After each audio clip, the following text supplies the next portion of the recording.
Olá, seja bem-vindo ao episódio 9 da nossa série Despertando com o autor Joseph Murphy, o livro Os Milagres da Sua Mente, Como Atrair a Riqueza. Reta final do nosso estudo, esse é o episódio 9 e a gente finaliza no episódio 10, no próximo episódio, a leitura do último capítulo da parte Como Atrair a Riqueza, que é o caminho das riquezas. Então, pega a sua água, pega o seu café. Seja muito bem-vindo ao canal. Se você ainda não segue, aproveita já para seguir, ativar as notificações, porque toda terça e quinta um episódio novo vai ao ar da nossa série às 19 horas do Brasil ou às 23 horas de Portugal. Tá bem?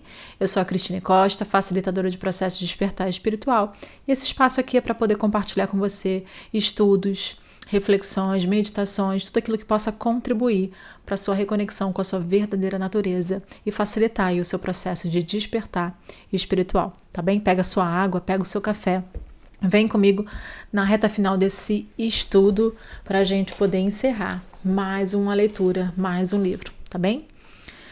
O caminho das riquezas. As riquezas pertencem à mente. Imaginemos por um momento que o diploma de um médico é roubado, juntamente com o equipamento do consultório. Certamente concordará com a ideia de que a riqueza dele reside na mente.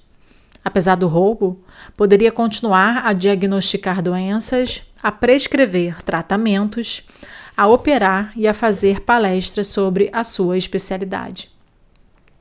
Só os seus símbolos foram roubados e sempre poderia adquirir mais material.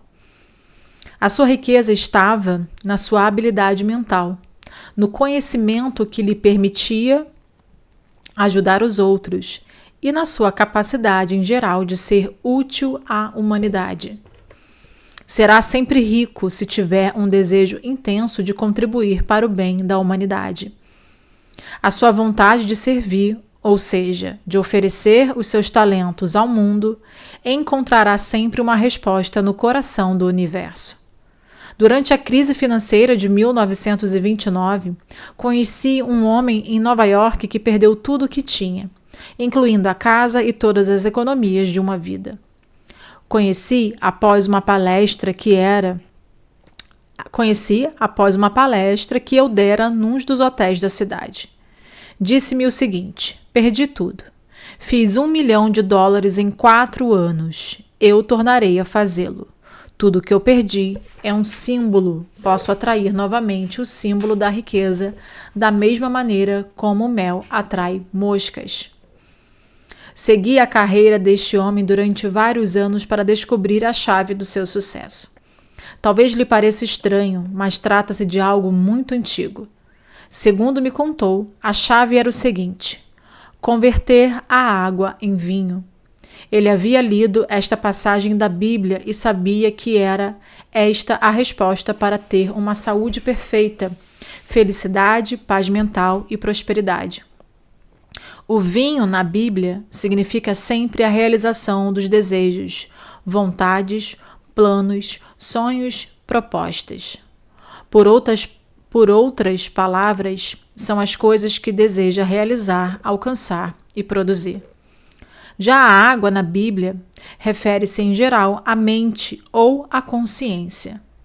Este elemento assume a forma de qualquer recipiente onde seja derramado. Igualmente, tudo que sentir e acreditar ser verdadeiro acabará por manifestar-se no mundo e assim estará sempre a converter a água em vinho. A Bíblia foi escrita por homens iluminados. Os seus textos transmitem-nos uma psicologia prática e cotidiana, além de um modo de vida. Um dos princípios fundamentais da Bíblia é o de que determinamos, criamos e moldamos o nosso próprio destino através de crenças, sentimentos e pensamentos corretos. Ensina-nos que podemos resolver qualquer problema, superar qualquer situação e que viemos ao mundo para sermos bem-sucedidos, vencermos e triunfarmos, para descobrirmos o caminho real das riquezas e recebermos a força e a segurança necessária para progredirmos na vida. Devemos deixar de fazer a leitura tradicional da Bíblia. O homem da história anterior, que passava por uma crise financeira, costumava com frequência dizer a si mesmo durante os dias em que estava sem fundos: eu posso converter a água em vinho. Para ele, estas palavras significam: eu posso substituir as ideias de pobreza na minha mente pela realização dos meus desejos ou necessidades atuais, que são a riqueza e a abundância financeira. A atitude mental, entre parênteses, água, era: fiz uma fortuna de maneira honesta antes, vou tornar a fazê-la, entre parênteses, vinho. O seu mantra consistia em afirmar: atraí o símbolo, entre aspas, dinheiro, uma vez e estou a atraí-lo novamente. Sei que sim e sinto que é verdade, entre parênteses, vinho. Este homem foi então trabalhar como vendedor no ramo da indústria química. Logo, lhe ocorreram várias ideias para melhorar a promoção dos produtos da empresa para o qual trabalhava, e ele transmitiu-as à direção para que pudessem ser adotadas. Não demorou muito até se tornar vice-presidente da empresa, e 4 anos depois nomeavam-no presidente. A sua constante atitude mental era: posso converter água em vinho. Interprete de forma figurada a história da transformação de água em vinho retirada do Evangelho segundo São João e diga, como vendedor da minha história: posso tornar visível o que é invisível, ideias, anseios, desejos e sonhos, porque descobri uma lei da mente simples e universal. A lei que ele demonstrou é a lei da ação e reação. Significa que o nosso mundo externo, o nosso corpo, as nossas circunstâncias, o nosso ambiente e a nossa situação financeira são sempre um reflexo perfeito dos pensamentos, crenças, sentimentos e convicções que cultivamos interiormente.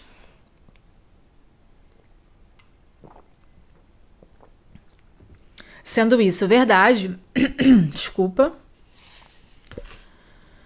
podemos mudar os nossos padrões internos de pensamento se nos concentrarmos na ideia de sucesso, riqueza e paz mental.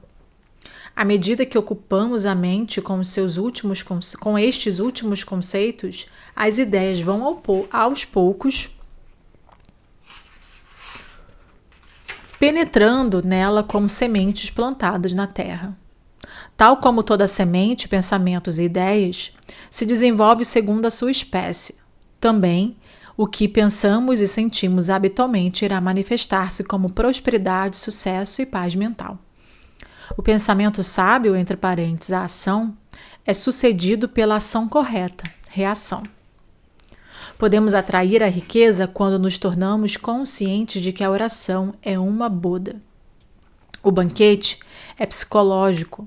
Meditamos, entre parênteses, comemos mentalmente no nosso bem ou desejo até nos tornarmos unos com o mesmo. Vou agora relatar um caso dos meus ficheiros clínicos. A história de como uma jovem conseguiu realizar o seu primeiro milagre da transformação da água em vinho. Ela geria um lindo salão de beleza. Um dia, a mãe adoeceu e ela foi obrigada a estar mais tempo em casa para lhe prestar cuidados e teve de negligenciar o negócio. Durante a ausência do salão, 2 dos funcionários desviaram dinheiro da empresa. Ela foi forçada a abrir falência, perdeu a casa e ficou profundamente endividada. Estava desempregada e não tinha como pagar as contas do hospital da mãe. Expliquei-lhe a fórmula mágica que converte a água em vinho.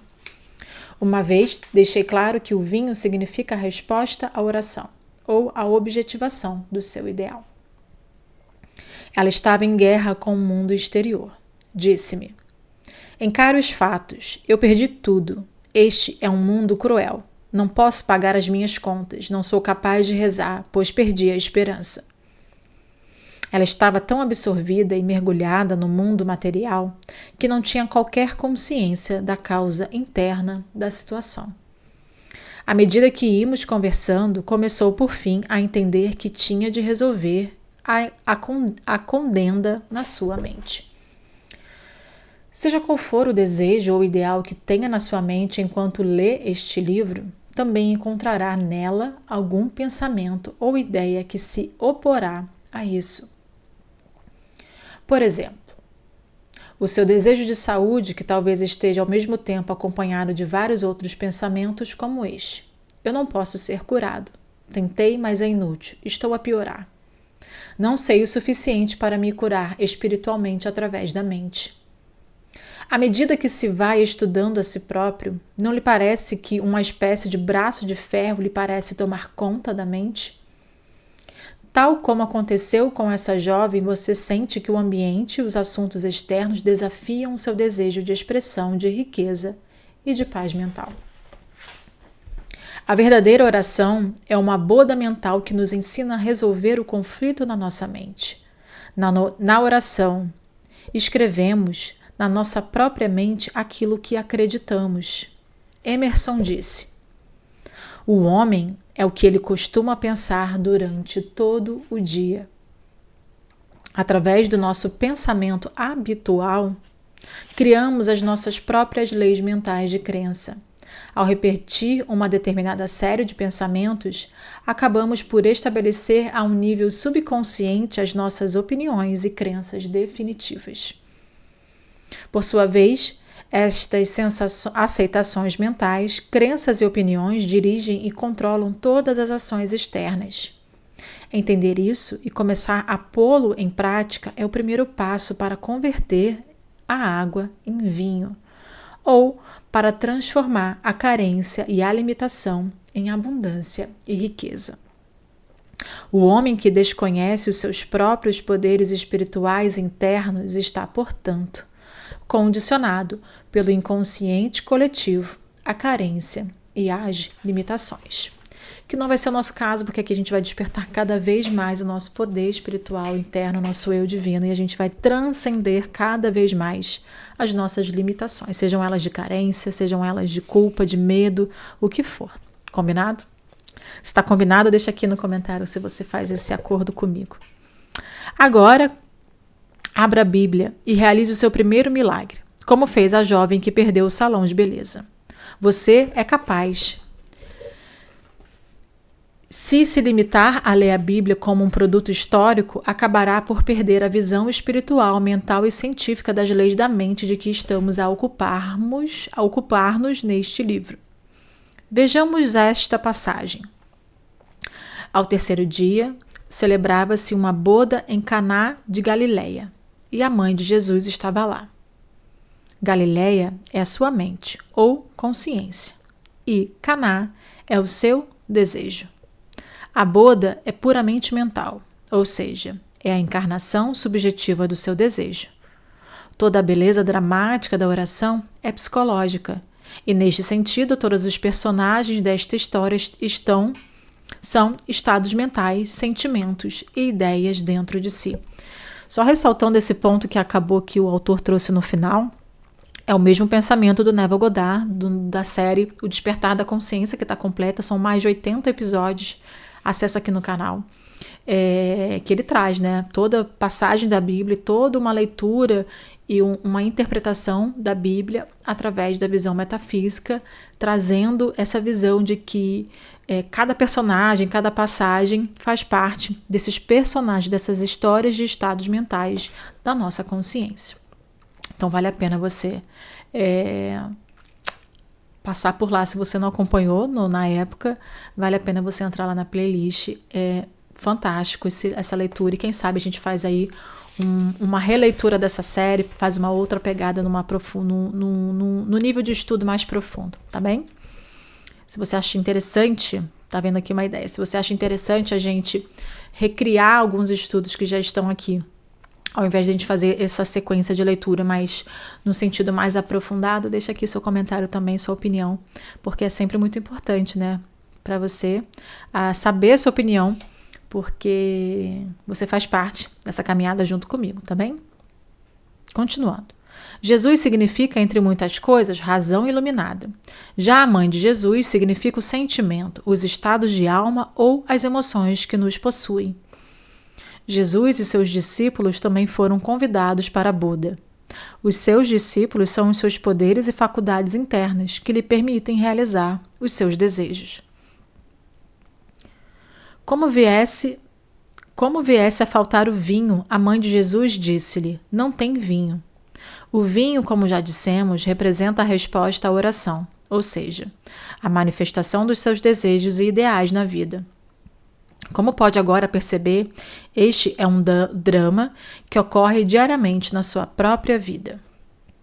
Quando você deseja alcançar algo, como no caso do jovem do salão de beleza, ou seja, encontrar trabalho, sustento e uma saída para o seu problema, a sugestão de carência começa a brotar na sua mente.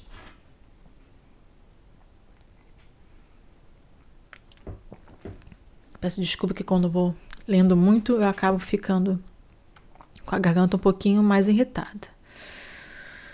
Deixa eu ver onde eu parei.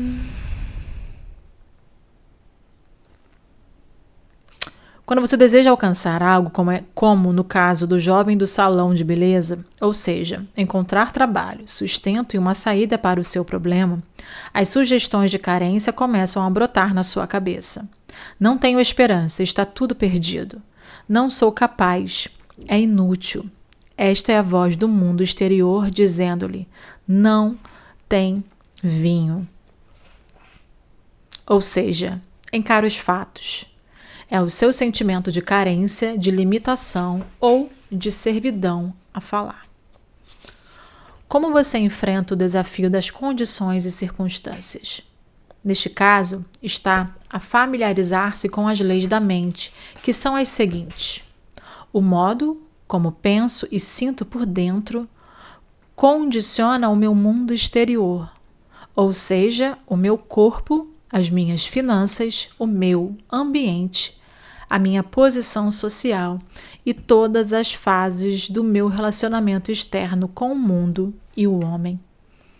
As imagens e movimentos mentais deixam dentro de si, governam, controlam e conduzem o plano externo da sua vida.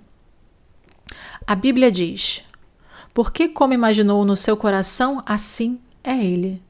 O coração é uma palavra caldaica que significa, neste caso, a mente subconsciente. Por outras palavras, o seu pensamento deve atingir níveis subjetivos ao convocar o poder do seu ser subliminar. O pensamento e os sentimentos são o seu destino. O pensamento carregado de sentimento e interesse é sempre subjetivado e acaba por manifestar-se no seu mundo. A oração é um casamento entre pensamento e emoção, ou entre ideia e sentimento. É isto que a Buda celebra. Qualquer ideia ou desejo mental que sentimos como verdadeiro acaba por se concretizar, seja algo bom, nocivo ou irrelevante. Conhecer a lei que declara que o que imaginamos e sentimos na nossa mente será por nós expresso, concretizado ou experimentado no exterior, permite-nos começar a disciplinar a nossa mente. De cada vez que a carência, o medo, a dúvida ou o desespero, não tem vinho, entre parênteses, o desespero não estou conseguindo transformar em vinho, se insinuarem na sua cabeça, rejeite imediatamente esses sentimentos e concentre a atenção na resposta à sua oração ou no cumprimento dos seus desejos. Ou seja, tire o foco da falta do seu desejo realizado e lance sua atenção para o seu desejo, para aquele lugar e aquele estado que você se vê realizando ele, tá bem? No Evangelho segundo São João, quando Jesus diz: ainda não chegou a minha hora, e mulher que tem isso a ver comigo, contigo e comigo, temos de compreender que se trata de expressões figurativas, idiomáticas e orientais. Pondo por outras palavras as anteriores citações, a mulher representa o sentimento negativo a que nos entregamos. Essas alusões negativas não têm poder ou realidade, porque não existe nada que as sustente. A sugestão de carência não tem poder. A potência reside no nosso próprio pensamento e sentimento. A sugestão de carência O que significa Deus para si? Deus é o nome dado ao único poder espiritual. Deus é a fonte única e invisível a partir do qual todas as coisas fluem. Quando os meus pensamentos são construtivos e harmoniosos, o poder espiritual que responde ao meu pensamento flui sob a forma de harmonia, saúde e abundância. Pratique a maravilhosa disciplina de rejeitar por completo todo pensamento de carência, reconhecendo a partida, a disponibilidade do poder espiritual. A resposta deixe aquilo que você... Calma aí, me perdi. Pratique a maravilhosa disciplina de rejeitar por completo todo pensamento de carência, reconhecendo a partida, a disponibilidade do poder espiritual. A resposta deixa aquilo que você pensa e imagina de maneira construtiva. Ao fazer isso, estará a praticar a verdade latente nestas palavras. Mulher, que tem isso a ver contigo e comigo? A frase, ainda não chegou a minha hora, significa: enquanto não alcanço uma convicção ou um estado de espírito positivo, tenho consciência de que mentalmente estou a caminho, visto que dedico os meus pensamentos a ideais, metas e objetivos positivos na vida. Aquilo com que eu me ocupar, seja o que for, vai multiplicar-se, aumentar e crescer até que ela se torne capaz de um novo estado de consciência. Eu estarei a ser condicionado positivamente ao passo que antes estava a ser condicionado de modo negativo. O homem espiritual, quando reza, sai do estado mental de carência para o estado mental de segurança, paz e confiança no poder espiritual dentro de si mesmo. Uma vez que a sua confiança e fé residem no poder espiritual, a sua mãe, entre parênteses, estados de alma e sentimentos, registra um sentimento de triunfo ou vitória, o que trará a solução ou a resposta à sua oração. As talhas do episódio bíblico referem-se aos ciclos mentais que o homem atravessa a fim de provocar a realização subjetiva do seu desejo. O período de tempo pode ser um momento, uma hora, uma semana ou um mês, dependendo da fé e do estado de consciência do aluno. Na oração, devemos eliminar da mente as falsas crenças, o medo, a dúvida e a ansiedade, desligando-nos completamente da evidência dos sentidos e do mundo externo. Na paz e na tranquilidade da sua mente, com as engrenagens do pensamento aquietadas, medite na alegria da oração que é respondida, até surgir essa certeza interna pela qual você sabe que sabe. Quando tiver conseguido ser uno com o seu desejo, você terá realizado seu casamento mental, ou seja, a união de seu sentimento com a sua ideia. Tenho a certeza de que neste momento, na sua mente, o leitor desejaria casar-se, entre parênteses, ser uno com a saúde, a harmonia, o sucesso e a realização. De cada vez que você reza, está a tentar celebrar a boda de Caná, a realização dos seus desejos ou ideais. A sua vontade é identificar-se mentalmente com os conceitos de paz, sucesso, bem-estar e saúde. Eles encheram-nas até cima. As talhas, que eram 6, representam a nossa própria mente no ato criativo, espiritual e mental.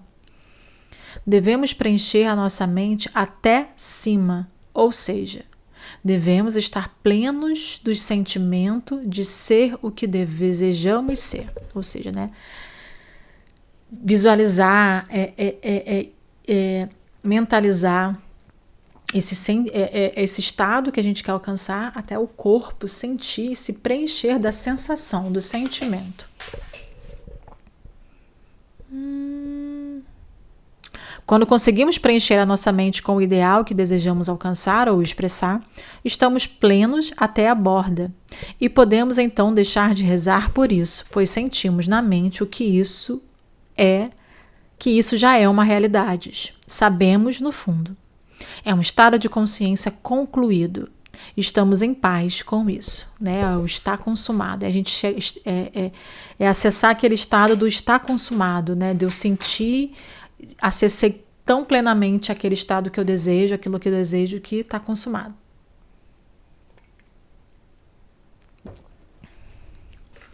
Então ordenou-lhes: tirai agora e levai ao chefe da mesa. Tudo que for impregnado pelo subconsciente acabará sempre por ser materializado na tela do espaço. Assim, quando desenvolvemos um estado mental de convicção de que a nossa oração é respondida, estamos a dar a ordem: levai ao chefe de mesa. Estamos constantemente a governar a nossa boda mental.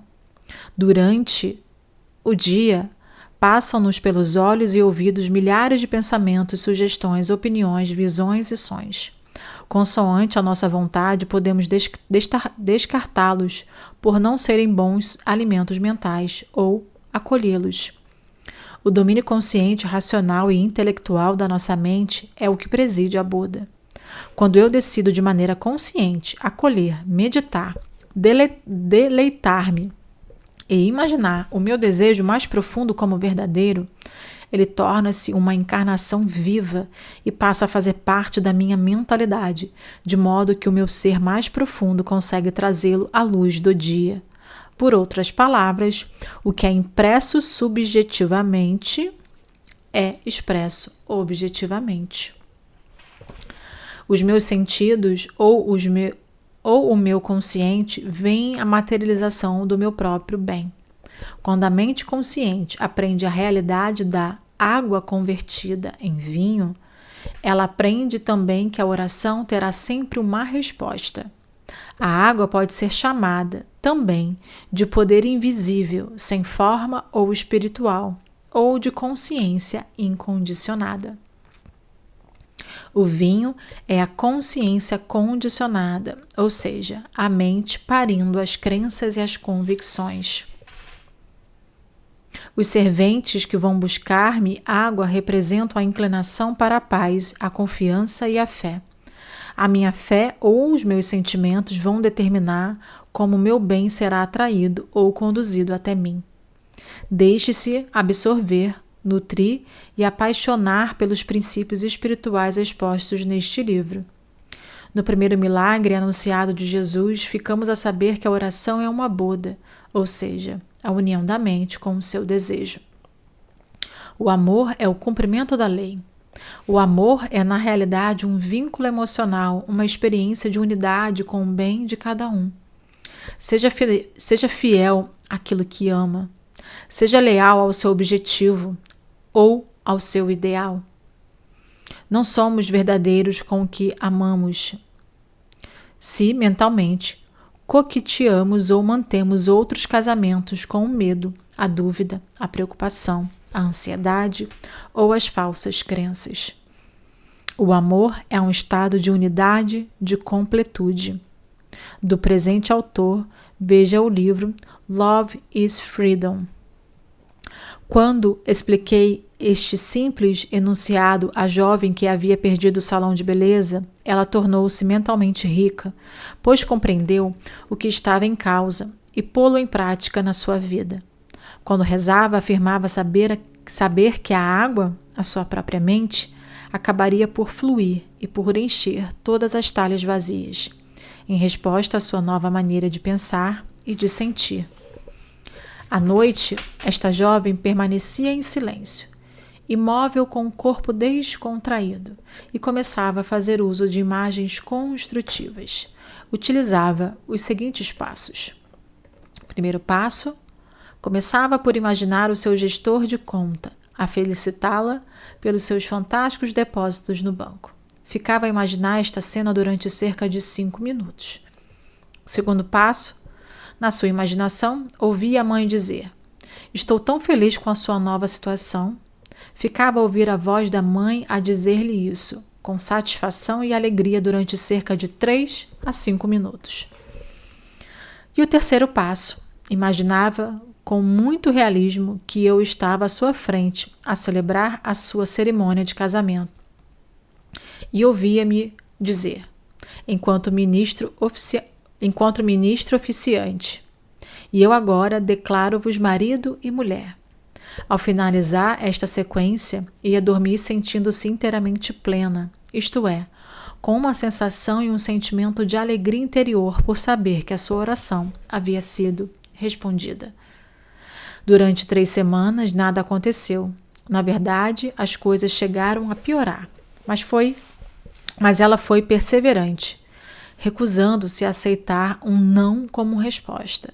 Sabia que para crescer espiritualmente devia operar o seu primeiro milagre, converter o medo em fé, e a sua inclinação natural para a carência em predisposição para a abundância e prosperidade, moldando a sua consciência, entre parênteses, a água, para receber as condições, circunstâncias e experiências que ela desejava expressar. A consciência, o ser desperto, o ser em si, o princípio, o espírito, ou qualquer nome que lhe quisermos dar, é a causa de tudo. É a única presença e poder. O poder espiritual ou o espírito dentro de nós é a causa e a substância de todas as coisas. Todas as coisas, aves, estrelas, árvores, sol, lua, terra, ouro, prata e platina, são manifestações suas. Ele é a causa e a substância de todas as coisas. Não há outro. Ao compreender isso, ela percebeu que a água, entre parênteses, a consciência, poderia enriquecê-la, trazendo-lhe dinheiro, um lugar no mundo ou autoexpressão verdadeira, saúde para a mãe, assim como o companheirismo e uma vida plena. Ela foi capaz de captar estas verdades simples, mais profundas num piscar de olhos, dizendo-me então: eu aceito o meu bem. Ela sabia que nada nos era vedado. Deus está integralmente dentro de nós, à espera da nossa descoberta e das nossas questões. Em menos de um mês, a jovem casava-se e eu celebrava a cerimônia. Pronunciei as palavras que ela me ouviu dizer uma vez ou outra vez no seu estado meditativo e descontraído. Eu agora declaro-vos marido e mulher. O seu marido deu-lhe um cheque de $24.000 como presente de casamento, além de uma viagem de volta ao mundo. O seu novo modo de expressar a beleza, que antes era através de um salão de beleza, passava agora pela missão de embelezar a sua casa e o seu jardim e de fazer com que o deserto da sua mente se enchesse de vida e florescer. Ela converteu a água em vinho. A água ou a sua consciência foram habitadas ou condicionadas pelas imagens constantes, verdadeiras e felizes que ela criava. Estas imagens, quando sustentadas de forma regular e sistemática, com fé no desenvolvimento dos poderes da mente mais profunda, sairão da zona de sombra, mente subconsciente, para a luz, materializadas na tela do espaço. Há uma regra importante: não expor uma imagem recém-revelada à luz devastadora do medo, da dúvida, do desalento e da preocupação. Sempre que a preocupação ou o medo lhe baterem à porta, vire-se imediatamente para a imagem desenvolvida na sua mente e diga para si mesmo: neste momento, uma bela imagem está a ser revelada na câmara escura da minha mente. Derrame mentalmente sobre essa imagem um seu sentimento de alegria, fé e compreensão. Estará, como já sabe, a cumprir uma lei psicológica e espiritual, pois o que for impresso acabará por expressar-se. É maravilhoso. A seguir, falar-vos-ei de uma maneira certa e segura de desenvolver e fazer com que se manifestem para sempre na sua vida todas as riquezas materiais e a abundância de que necessita. Se aplicar esta fórmula de modo sincero e honesto, será amplamente recompensado no plano exterior.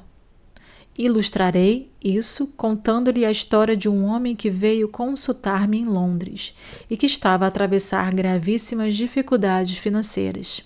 Tratava-se de um membro da igreja anglicana que tinha estudado até certo ponto o funcionamento da mente subconsciente. Aconselhei-o a dizer frequentemente durante o dia: Deus é a fonte do meu sustento e todas as minhas necessidades são atendidas em cada momento e ponto do espaço. Pense também em toda a vida animal existente neste mundo e em todas as galáxias do universo a serem atendidas nesse momento por uma inteligência divina. Reparem como a natureza é pródiga, extravagante e abundante. Pense nos peixes do mar, todos os seres neste momento sustentados, bem como as aves do céu. Então a gente para aqui na página 122 e o próximo episódio a gente finaliza a leitura desse capítulo, Os Caminhos da Riqueza, a partir da página 123. Deixa eu ver aqui. É isso aí. Temos aí mais algumas páginas para finalizar esse estudo. Espero que você tenha gostado até aqui.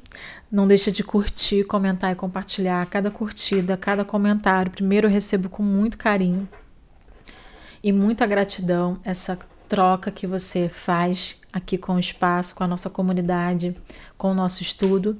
E isso também contribui para o YouTube, né? Compreender que esse espaço aqui é relevante, que esse canal é importante, que ele pode ser, né, notificado para outras pessoas também, e nosso canal começar a crescer mais organicamente através desse grande conjunto de boa intenção para que chegue a mais pessoas, tá bom? Então, muito obrigada pela sua curtida, comentada, compartilhada e por estar aqui comigo nesse estudo, tá bom? Eu te vejo no próximo episódio para a gente encerrar a leitura desse capítulo. Até já!